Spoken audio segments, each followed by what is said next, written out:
some of the big winners for regional Australia, naturally Sussan as the deputy leader in Western New South Wales, and then just across the border in Renmark in the Riverland, Anne Ruston becomes the Shadow Health Minister. So a number of the prominent voices for women in the Liberal Party, which is a demographic they need to win back support from, are going to come from regional perspectives.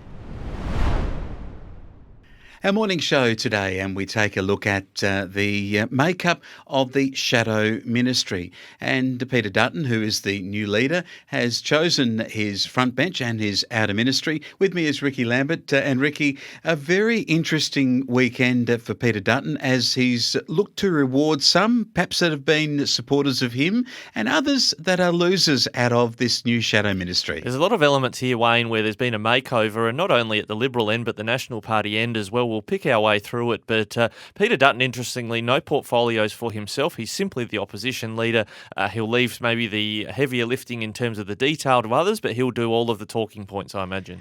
Let's have a question on this. Could Dutton, because he's selected a really strong makeup of people, could he in fact instill a one-term government? It is quite possible, given what we've seen in South Australia, where the margin's not great to the ALP, particularly with the number of tills that are there that could get rolled in one term. So do you think there is a chance with Dutton's ministry, the Shadow Ministry, that he may find some way of bringing the ALP down in one term?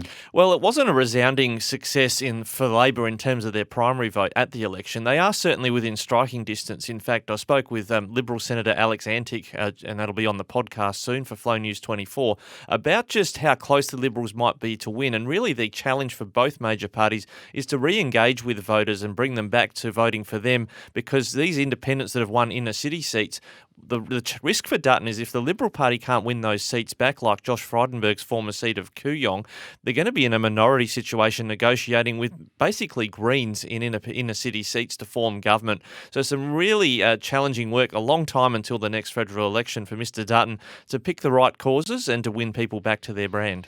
Talking about winners, there's been some, and I would have thought that Michael McCormack, who's the member for Riverina, back into a ministry role after formerly leading the Nationals.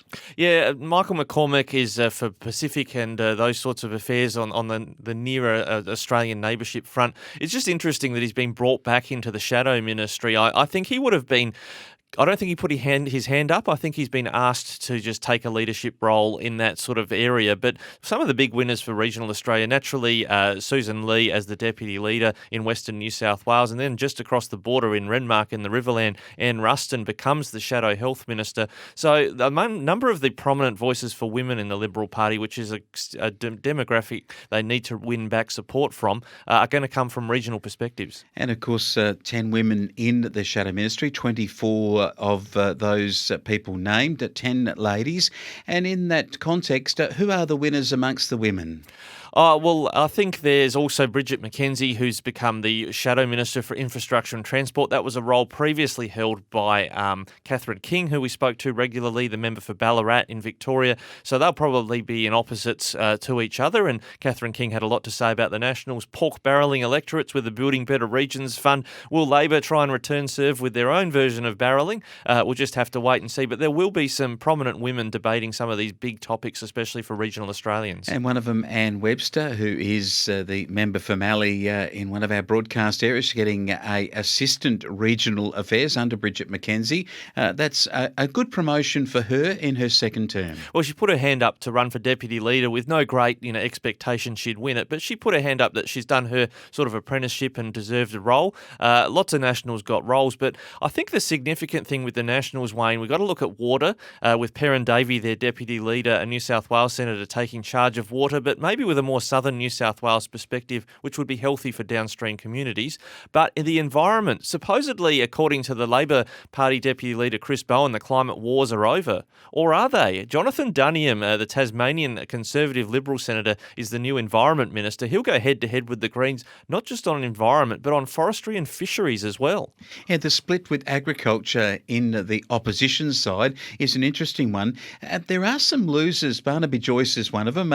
He's a veteran of the Parliament. Now he is the shadow for veterans. Yes, he's been. Look, it's a significant role, and it's been a controversial one on a number of fronts for veterans and their support after their service. So it's by no means an insignificant one, but it's not considered to be in the senior ministry. There's quite a few losers in this whole shake-up, I think, and Wayne's probably worth going through a couple of them. Well, I reckon that Keith Pitt from Water has no ministry or shadow ministry. Alex Hawke was in immigration. He also has been demoted to no ministry. Dan Tehan, who was Trade Minister, he finds himself in a demoted situation too, albeit that he has been given a ministry. And I suppose when we look at those, they're amongst some of the blokes who maybe have lost their roles as a few extra ladies have been promoted.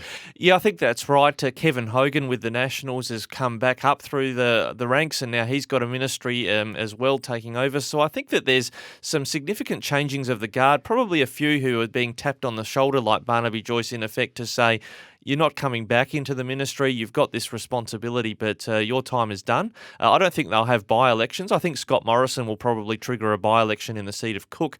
But otherwise, with some of these Green and Teal independents going around, I think that no one will want to trigger by-elections when they want to get close to winning next election. It's a very interesting makeup of the shadow ministry under Peter Dutton as the leader. Can he bring a one-term government? Very, very rarely done in more modern history. In fact, never done. So it is something that we'll follow here on the Flow News 24 desk.